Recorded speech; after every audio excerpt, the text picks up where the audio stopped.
Et point de bascule, le 16 novembre 2025, ce jour-là, Berlin a dégainé une décision spectaculaire, verrouillage express de toutes les frontières terrestres. Le prétexte? Une double urgence, flux migratoires incontrôlés et climat sécuritaire jugé instable. Le choc a été immédiat. À l'origine de l'incendie diplomatique, une sortie fracassante du ministre allemand de l'Intérieur qui n'a pas pris de pincettes pour pointer du doigt ses voisins. Dans son viseur, Paris accusé ni plus ni moins de fermer les yeux sur les passages clandestins. Et le message est limpide. Si la France refuse de serrer la vis, alors l'Allemagne, elle, se réserve le droit de penser à elle d'abord. Frontières comprises. Résultat? Une gifle diplomatique en bonne et due forme. À Paris, la riposte n'a pas tardé. Outrage à l'esprit de Schengen, violation de la confiance mutuelle et menace directe contre l'axe franco-allemand, ce duo qu'on présentait encore récemment comme le moteur du projet européen. Aujourd'hui, le moteur tousse, et cette crise ne surgit pas de nulle part. Dès les premières feuilles tombées de l'automne, l'ambiance s'était déjà chargée d'électricité. Le 15 septembre 2025, Emmanuel Macron s'était rendu à Berlin pour une entrevue censée calmer le jeu. Officiellement, on parlait de dialogue. En réalité, c'était un duel feutré. Derrière les sourires polis et les photos officielles, personne n'était dupe. Sur la question migratoire, Friedrich Merz ne lâche rien. Pour lui, l'Allemagne en fait déjà trop. Pas question de répartir davantage les nouveaux arrivants. Il estime que la sécurité nationale est en jeu. Et tant pis si ça fait grincer des dents à Paris. Pendant que Berlin dresse des murs, Emmanuel Macron, lui, brandit l'étendard d'une Europe solidaire. Son credo? Une meilleure répartition des migrants, quitte à imposer des quotas qui feraient grincer bien des dents. Résultat, ce désaccord, longtemps contenu en coulisses, déborde désormais sur la scène publique, alimentant une tension diplomatique qui ne cesse de monter en température. Mais ce n'est pas qu'une affaire de frontières ou de quotas. L'économie allemande, elle aussi, vacille. Depuis 2024, le pays patauge dans une récession persistante, fragilisé par des soubresauts politiques internes et par l'ascension fulgurante de l'AfD. L'image de puissance tranquille que projetait autrefois Berlin s'est fissurée, et ce vide, Macron n'hésite pas à en tirer parti. Tandis que le gouvernement Merz, né d'élections houleuses en janvier 2025, enchaîne les turbulences et les doutes, le président français, malgré les critiques dans son propre camp, s'appuie sur une stabilité relative pour multiplier les critiques ouvertes. Aujourd'hui, il ne se contente plus de chuchoter, il attaque à voix haute. Pour Emmanuel Macron, aucun doute, en jouant solo sur la scène européenne, Berlin menace l'équilibre fragile de l'Union. Ce cocktail explosif, mêlant provocation calculée, clash idéologique et compétition d'ego entre chefs d'État, a placé l'Élysée en mode vigilance maximale. À Paris, les alarmes diplomatiques sont allumées. L'ennemi désigné?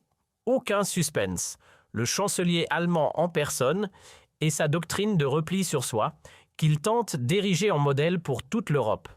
D'ailleurs, si vous êtes encore là, n'oubliez pas de cogner ce fameux bouton rouge juste en dessous, de cliquer sur la cloche pour ne rien rater et de lâcher un like si vous pensez, vous aussi, que l'Europe mérite un vrai débat. Ce duel tendu entre Merz et Macron ne sort pas de nulle part. Depuis ses premiers pas au pouvoir, le chef du gouvernement allemand s'est appliqué à se positionner à contre-courant de Paris, construisant son autorité en prenant systématiquement le contre-pied des choix français. La discorde migratoire? Un vieux refrain dans le duo franco-allemand. Dès septembre 2024, à peine quelques mois après son arrivée tonitruante à la chancellerie, Friedrich Merz lançait déjà les hostilités. Son opposition frontale à Paris portait sur la répartition des migrants venus de Méditerranée. Résultat, clash immédiat. À vrai dire, les fissures dans le soi-disant couple moteur de l'Europe n'étaient pas nouvelles. Dès cette époque, la façade d'unité commençait à se lézarder et au lieu de s'estomper, les désaccords ont pris de l'ampleur. Ce n'est donc pas un hasard si l'explosion du 16 novembre 2025 n'a été que la goutte de trop dans un vase déjà trop plein. Pour bien comprendre, retour express à l'été 2024, les élections européennes redistribuent violemment les cartes. En Allemagne, c'est un séisme. L'AfD décroche la première place, secouant sérieusement le trône de Merz. Poussé dans ses retranchements, il serre la vis à l'intérieur et se raidit à l'extérieur. Ce virage politique brutal a plongé l'Allemagne dans un véritable marasme dont les secousses ne se font toujours sentir en novembre 2025. Et pendant que Berlin vacille, Macron, lui, en profite pour grimper dans la hiérarchie européenne. Il avance ses pions, fort de l'affaiblissement de son rival. Le président français se façonne alors une image de rassembleur, celui qui incarne la stabilité face à un chancelier, englué dans ses problèmes internes. Sur la scène internationale, pourtant, l'écart se creuse. Les visions s'entrechoquent de plus en plus. La preuve ? Le 10 octobre 2025, Friedrich Merz lâche une bombe. Selon lui, l'Union européenne doit être prête à verrouiller ses frontières extérieures, quitte à geler temporairement Schengen. Cette déclaration, aussi tranchée qu'inattendue, a fait l'effet d'un coup de tonnerre, jusqu'en Chine et bien sûr à l'Élysée. L'annonce de Merz, aussi brutale soit-elle, a été reçue avec un froid glacial du côté français. Macron, fidèle à sa vision d'une Europe ouverte et solidaire, n'a jamais avalisé l'idée de refermer les portes sans concertation. Et ce désaccord de fond, d'abord idéologique, s'est lentement mué en une ligne de fracture stratégique majeure entre Paris et Berlin. Et cette ligne, loin de s'estomper, continue de fissurer l'unité européenne. En ce mois de novembre 2025, les mots sont plus tranchants, les pics plus directs, et c'est bien ce clivage qui nourrit la tension. Pendant ce temps, Friedrich Merz, loin de reculer, s'entoure de partenaires qui parlent le même langage. En Italie, Giorgia Meloni. En Hongrie, Viktor Orban. Deux dirigeants qui ne cachent pas leur scepticisme envers les ambitions françaises et qui, avec Merz, tissent un axe d'opposition discret mais redoutablement efficace contre l'influence de Paris à Bruxelles. Le 20 novembre 2025, lors d'un sommet informel tenu à Varsovie, Berlin a haussé le ton. L'Allemagne, sans détour, a défendu l'idée que chaque nation devait garder le contrôle sur son destin, pointant du doigt les velléités centralisatrices de Paris et de Bruxelles. Un plaidoyer net pour une Europe des États et non des institutions. Ce moment a marqué un vrai basculement. Fini le tandem franco-allemand jouant à l'unisson. Merz trace désormais sa propre trajectoire, en rupture avec l'héritage d'une coopération autrefois considérée comme le cœur battant de l'Union. Et ce divorce politique se double d'un malaise économique. Le 5 novembre 2025, les agences de notation ont tiré la sonnette d'alarme. La dette allemande perd en fiabilité. Une claque financière qui pèse lourd dans les jeux d'influence au sein de l'UE. Le coup porté par les agences de notation n'a fait qu'enfoncer un peu plus l'image d'une Allemagne à la peine. Pendant que Berlin encaisse les revers, Paris, malgré ses propres turbulences, parvient à maintenir une apparence de stabilité solidement orchestrée par le président Macron. Et c'est justement ce décalage entre une Allemagne sur la défensive et une France en posture offensive qui nourrit les discours les plus virulents, qu'ils soient pro- ou anti-français. Le constat s'impose peu à peu. La République fédérale traverse un passage à vide qui commence sérieusement à inquiéter ses alliés. C'est dans ce climat tendu que la formule « l'Allemagne ferme brutalement ses frontières » a pris des proportions énormes. Ce n'est pas une simple déclaration isolée. C'est le fruit d'un enchaînement d'irritations, de provocations, de tensions qui se sont empilées au fil des mois jusqu'à faire déborder la scène diplomatique.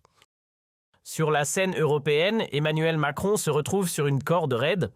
Pris entre les projecteurs et les critiques, son duel avec Friedrich Merz ne se joue pas seulement à coups de déclarations. Il s'inscrit dans un contexte institutionnel européen déjà surchargé de tensions depuis l'automne 2025. C'est précisément à ce moment-là qu'Ursula von der Leyen a été reconduite à la tête de la Commission européenne. Une reconduction qui, au lieu de stabiliser le jeu, a contribué à déséquilibrer encore plus les rapports de force au sein de Bruxelles. Et bien sûr, Berlin version Merz ne s'est pas fait prier pour afficher son agacement. Pour lui, cette commission penche trop du côté français. Une critique devenue récurrente et qui, à plusieurs reprises, a transformé les réunions européennes en véritables champs de bataille diplomatique. Le 25 novembre 2025, à l'occasion du Conseil européen, la façade d'unité a volé en éclats. Alors que le sujet brûlant de la répartition des migrants s'invitait à la table, les lignes de fracture sont apparues au grand jour. Friedrich Merz, inflexible, a martelé que les intérêts allemands devaient primer, quoi qu'en pense l'Élysée. Et justement, ce dernier a tenté d'imposer sa feuille de route en vain. Merz a tout simplement refusé de s'y plier. Comme si ça ne suffisait pas, un autre désaccord a refait surface, l'énergie. Le 15 novembre, à Bruxelles, un sommet sur la sécurité énergétique a cristallisé les tensions autour de deux visions totalement opposées. D'un côté, Berlin parie sur un retour assumé aux énergies fossiles, brandi comme outil de souveraineté. De l'autre, Paris mise tout sur l'atome et les alliances méditerranéennes. Merz, jamais à court de piques bien placées, a saisi l'occasion pour décocher un tacle à peine voilé à Macron, accusant certaines capitales, devinez lesquelles, de vouloir imposer leur modèle à tout le continent sans en mesurer les conséquences. Des mots lourds de sens qui ont ouvert la voie à la tempête diplomatique de l'automne. À la guerre des idées s'est ajoutée celle des économies. Le 10 novembre 2025, lors d'un sommet commercial à Bruxelles, le ton est monté entre Paris et Berlin, sujet de la discorde, les subventions industrielles. L'Allemagne, ulcérée, a reproché à la France de chouchouter ses géants nationaux au détriment des autres pays de l'Union. Une pique de plus qui est venue s'ajouter à l'arsenal déjà bien fourni de critiques allemandes sur la gestion, disons, aventureuse des finances publiques françaises. Et pour enfoncer le clou, Eurostat a publié en novembre 2025 des chiffres peu flatteurs pour Paris. Déficit parmi les plus élevés de toute la zone euro. Une aubaine pour Merz, qui s'est empressé d'utiliser ces données comme preuve éclatante de ce qu'il qualifie d'écart béant entre la rhétorique française et sa réalité budgétaire. Sur le plan symbolique, chaque tête-à-tête entre Macron et Merz est devenu un spectacle suivi à la loupe. Le 22 novembre 2025, à Bruxelles, lors d'un énième round sur le pacte migratoire, tous les regards se sont à nouveau braqués sur le duo. Merz, calme mais tranchant, a rappelé que l'Allemagne portait une charge migratoire démesurée. Le sous-entendu était limpide, Paris regarde ailleurs. Ce coup de griffe a renforcé l'image d'un chancelier qui assume un franc-parler assumé, là où la diplomatie française commence à ressembler à une posture hautaine mal dissimulée. Brique après brique, les tensions se sont empilées comme un mur prêt à s'effondrer. Ce ne sont pas des querelles passagères, mais une série d'épisodes bien concrets, distillés sur des mois, qui ont nourri un profond ressentiment. Alors quand Merz ou ses alliés pointent Macron du doigt en l'accusant de fragiliser l'Europe, ce n'est pas une lubie du moment. C'est l'aboutissement d'un affrontement idéologique assumé entre deux modèles de leadership, l'un centralisateur et européen, l'autre souverainiste et frontal.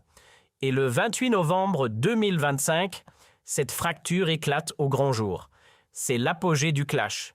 L'image qui ressort, celle d'une France assiégée par les critiques, même au sein de l'Union qu'elle prétend incarner. Et une interrogation, brutale mais inévitable, s'impose alors dans tous les cercles de pouvoir. La France a-t-elle encore la carrure pour jouer les meneuses, alors que son président se retrouve publiquement pris pour cible par Berlin? Depuis l'annonce fracassante du 16 novembre 2025 sur la fermeture des frontières jusqu'au sommet européen d'automne, les événements se sont enchaînés, dessinant le portrait d'une France de plus en plus isolée. Friedrich Merz, lui, ne relâche pas la pression.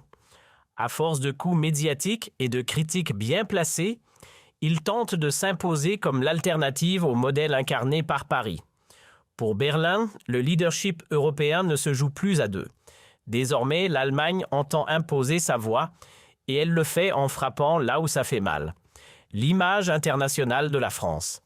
Et ces attaques ne s'arrêtent pas aux portes de la frontière franco-allemande.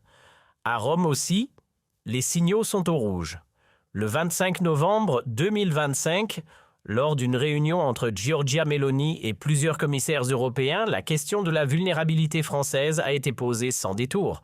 L'Italie commence sérieusement à s'inquiéter. Si le bras de fer entre Macron et Merz s'envenime, c'est toute la position commune sur l'Ukraine et les discussions budgétaires qui risquent d'en pâtir. L'axe Paris-Rome vacille. Depuis la réunion de Varsovie du 21 novembre 2025, la Hongrie ne cache plus ses préférences. Elle a clairement choisi son camp et ce n'est pas celui de Paris. Viktor Orban se rapproche de plus en plus de la ligne allemande, accentuant ainsi un glissement géopolitique visible à l'œil nu. L'équilibre historique de l'Union européenne, autrefois centré sur le couple franco-allemand, est en train de perdre l'axe. Et ce réalignement devient encore plus évident quand on regarde au-delà des frontières européennes. Le 27 novembre 2025, à Bruxelles, lors d'un sommet sur la sécurité, l'Allemagne a enfoncé le clou, priorité absolue à la souveraineté nationale, avant toute idée de coordination multilatérale. Une prise de position applaudie par plusieurs capitales d'Europe centrale et orientale, qui elles aussi se méfient d'une Europe trop centralisée où Bruxelles déciderait pour tout le monde. Face à l'alliance tacite qui se forme autour de Berlin, Paris semble à la peine. Isolée, la France tente de défendre sa ligne, tout en essuyant un feu nourri de critiques. Mais le choc ne reste pas cantonné au couloir diplomatique, il rejaillit dans l'opinion. Depuis 2024, les crises politiques à répétition ont profondément altéré l'image de l'exécutif. Chaque attaque venue d'Allemagne agit comme une piqûre de rappel. L'autorité française est fragilisée et les Français le ressentent. À l'inverse, de l'autre côté du Rhin, Friedrich Merz engrange les points. En assumant ses choix controversés, il se construit une stature de leader sans complexe, prêt à bousculer un président français, vu comme sur la défensive. Cette opposition d'images, l'un conquérant, l'autre sur le recul, pèse lourd dans l'équilibre du bras de fer franco-allemand. Que retiendra-t-on du 28 novembre 2025 ? Une scène figée dans les mémoires, celle d'un chancelier allemand qui met les pieds dans le plat, disant tout haut ce que beaucoup n'osaient qu'insinuer, et celle d'un président français réduit à encaisser les coups, venus non pas de ses adversaires, mais de ses propres alliés. Les propos de Friedrich Merz sonnent comme un coup de semonce. Peut-on encore parler de leadership européen quand la France se voit publiquement traitée de complaisante ? La question est posée, et la réponse ne tardera pas. Les semaines à venir s'annoncent décisives pour l'équilibre ou la fracture du projet européen.